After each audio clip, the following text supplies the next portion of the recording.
Chapter 10. When the queen of Sheba heard of the fame of Solomon concerning the name of the Lord, she came to prove him with hard questions.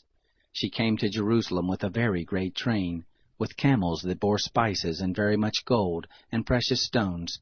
And when she was come to Solomon, she talked with him of all that was in her heart.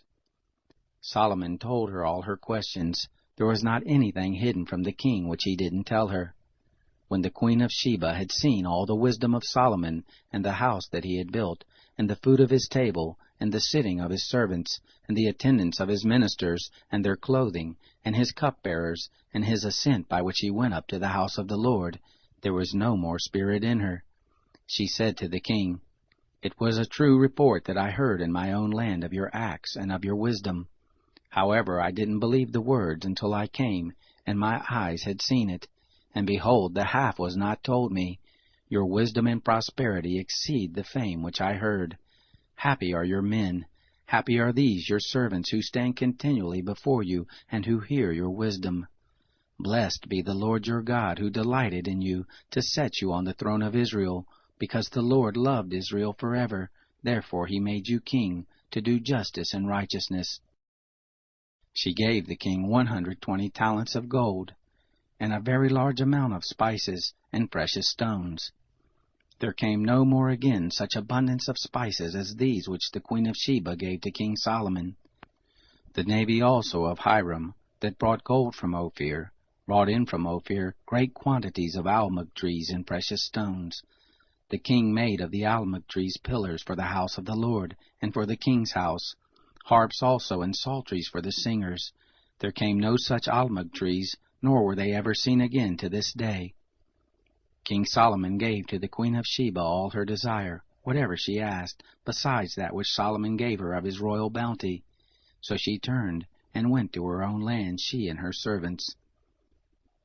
Now the weight of the gold that came to Solomon in 1 year was 666 talents of gold, besides that which the traders brought, and the traffic of the merchants, and of all the kings of the mixed people, and of the governors of the country.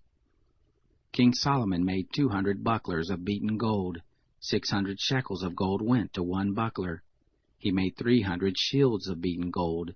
3 minas of gold went to 1 shield, and the king put them in the house of the forest of Lebanon.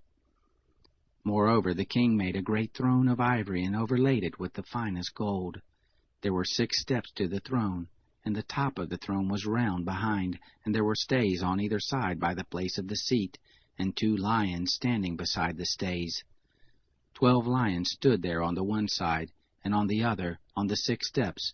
There was nothing like it made in any kingdom. All King Solomon's drinking vessels were of gold, and all the vessels of the house of the forest of Lebanon were of pure gold. None were of silver. It was accounted for nothing in the days of Solomon. For the king had at sea a navy of Tarshish, with the navy of Hiram. Once every 3 years the navy came of Tarshish, bringing gold, and silver, ivory, and apes, and peacocks.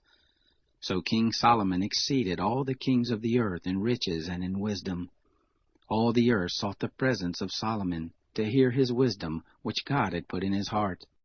Every man brought his tribute, vessels of silver, and vessels of gold, and clothing, and armor, and spices, horses and mules, at a set rate year by year. Solomon gathered together chariots and horsemen, and he had 1,400 chariots, and 12,000 horsemen, that he kept in the chariot cities, and with the king at Jerusalem. The king made silver to be in Jerusalem as stones, and cedars he made to be as the sycamore trees that are in the lowland for abundance.